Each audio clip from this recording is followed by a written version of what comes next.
Hello and welcome to Xbox On. You're listening to the voice of producer Matthew, and I'm joined by our new editor Kieran. Hello there. And today we are talking about Ghost Recon Wildlands. I was lucky enough to play a big chunk of this recently, so I've got all this lovely footage to show you. I'm going to be talking through some of the new features.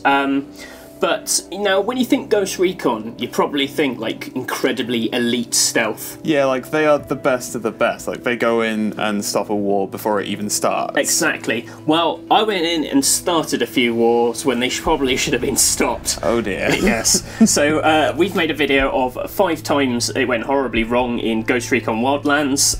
This is probably not how best to play the game, but I hope you enjoy it nonetheless. Let's get going. So, here we are. In lovely Bolivia. And it's a lovely, lovely place. It is, and a rural area. As you can see, I have stolen a tractor. I had no idea that the ghosts were so into agriculture. Well, apparently they are. I particularly like the chap who sat on the back. I know, it looks like he's just in for a good time. It's very, very hard to look like elite and badass when you're sitting on the back of a tractor. I don't know what you're talking about. There's nothing that screams danger more to me than one man driving a tractor and another man on the back with a gun. Yeah, so in this particular mission, I'm trying to save someone called Amaru, who's in this hut. And what you would normally do is scout out the area. Yeah, you'd normally kind of check everything around. Mark all the enemies out. But instead I've gone in on a tractor because I wanted to see what would happen. And this is what happens. Look, the guy on the back.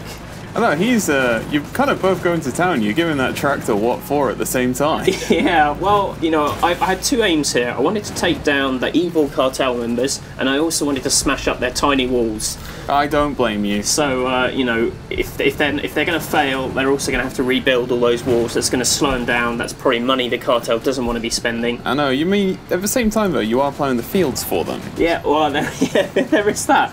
Yeah, there's an incredibly rigid pig. I don't know if you just saw that. It's a very still pig. Yeah, but my tractor's taking a bit of a beating. Look at that. Look how rigid that pig is. That's a very rigid pig. It's got pig or mortis. Pig or mortis. Oh, boy. Yeah, that's right there. But what's really cool about Ghost Recon Wildlands is that you can kind of just sort of throw yourself into situations. So while you do have all these incredible stealth options open to you, like, as you can see, I've actually done all right on this tractor. Yeah, you have survived a lot longer than I expected you to. So you can just kind of sort of wade in like this and actually give it a go. And, you know, obviously in co-op, if you imagine, you could have 4 people on tractors. You would be an unstoppable agricultural machine. Yeah, I know. Well, that's the dream, isn't it? I know, that's what I'm going to aim for. But now we just get off and sort of machine gun everyone to death because they're inside and the tractor has its limitations. Now it's action time. Oh, the tractor's on fire! Oh no! Oh, we will remember you, tractor. Tractor, we hardly knew ye. Right, so we appear to be at night time now. Yeah, so this was actually the first time we tried playing co-op. So I'm playing with 3 other humans. In that last clip, I was playing with the AI, who kind of stand in when people aren't around. This mission was going okay. Like, we had to just go in and get some intel. So the way the kind of the world works is that you find intel, which then opens up missions. Yeah. So it's got that kind of classic Ubisoft thing of like loads of collectibles that lead you to other collectibles. The classic tower. Yeah, absolutely. I mean, it's very, very of that kind of ilk. But unfortunately, we got busted and a helicopter flew in. This is me trying to work out how to use a gun on top of a car. I mean, I admire the attempt.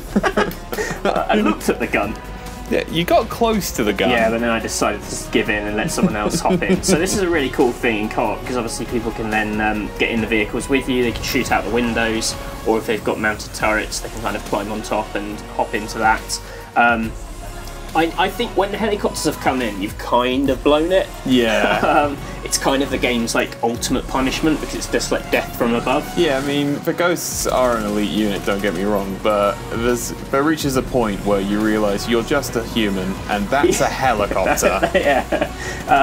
But I think like we gave it our best shot. And that's the thing. Like in a previous Ghost Recon game, they would have basically shut you down. Like if it had ever got to this state, yeah, they would have immediately. Yeah. But there's that kind of open world sort of sandbox madness in Wildlands. So it's kind of like this probably isn't how you should be doing it, but you know, what the hell, give it a go. Oh dear. Oh dear. Well, you know, every kind of strategic approach has its limitations. There's a theme to these videos, which is exploding vehicles. I quite like that theme. You seem to be taking to the skies now. Yeah, so we've hopped in a helicopter. The helicopters are really great, if only because they let you see like how massive the world is. So everything you're seeing here, this is just one region of like 21. So it's a pretty huge world. Admittedly, most of the action's focused in on like small clusters of sort of towns. Yeah. But there's all this kind of, you know, quite cool countryside. So this is an area. This is actually one of the not later regions because the world's quite kind of open, but it's difficulty-wise, it's rated much higher. You can go there, but you won't last long. So yeah, it's like a giant kind of flat lake. So like earlier on, you were in much kind of hillier territory. Here, you've just got this big, wide expanse. It's quite hard to sneak up because there's not a lot of cover. Everyone can just sort of see you coming. But we decided, as there wasn't a lot of cover, that we were going to go in from above, which is really cool, but I don't think it is ever at the heart of a stealthy approach. Not really. If there's anything many games have actually taught me, if you're going in from above, you're normally going in guns blazing. Exactly, and it's kind of like what's sensible and what's cool.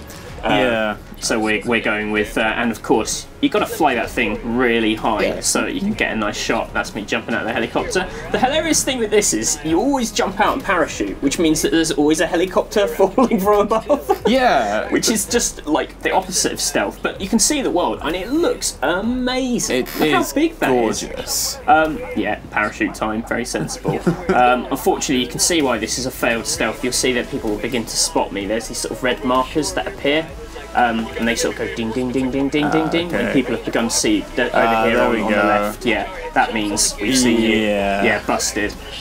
So now it's oh dear again. This was a failed attempt, but I had to show the parachute. Yeah, not very ghosty, but very cool. Yeah, which is what matters, I think.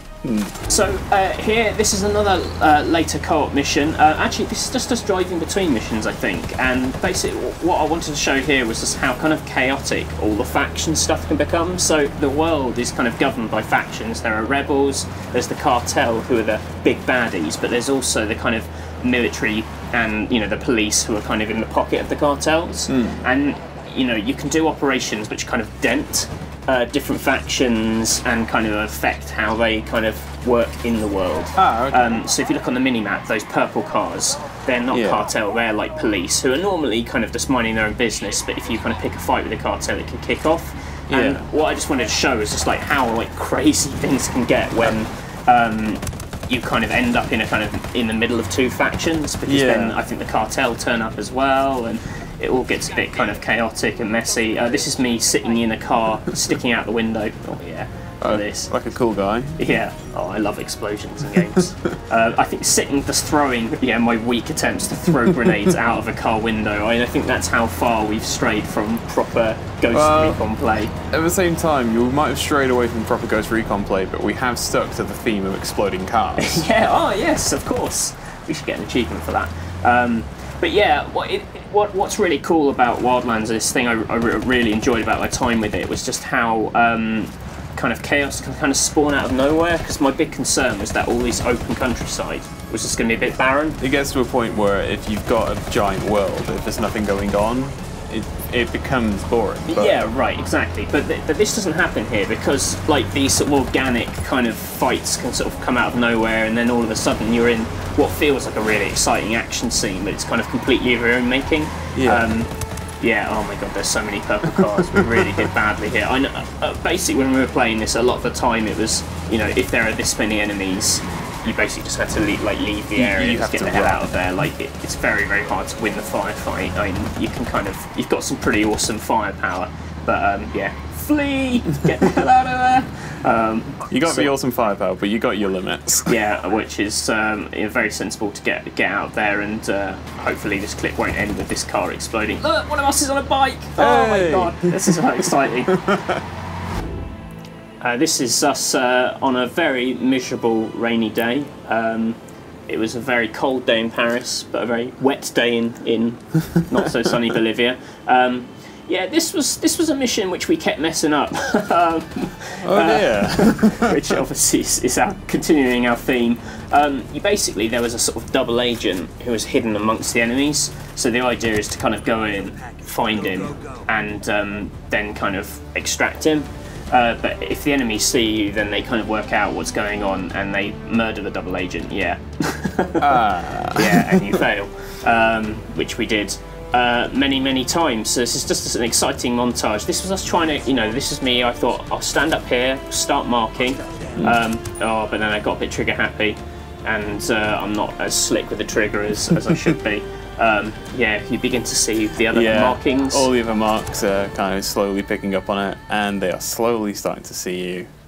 And it all kicks off. And I think actually in this run, one of our teammates maybe assassinates the guy we're trying to save. Which was not the best move. I personally like that man acting rather calmly to the fact that a bullet just whizzed right past his head. Yeah.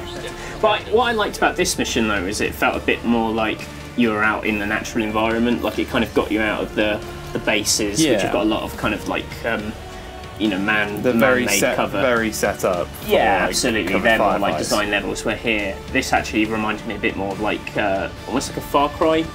Yeah. Like where you'd go in and you'd see like the enemies and you'd be rewarded for like marking everyone beforehand. Yeah, so like as opposed to using an environment that's already made out for you, using the environment that is there and making do with that.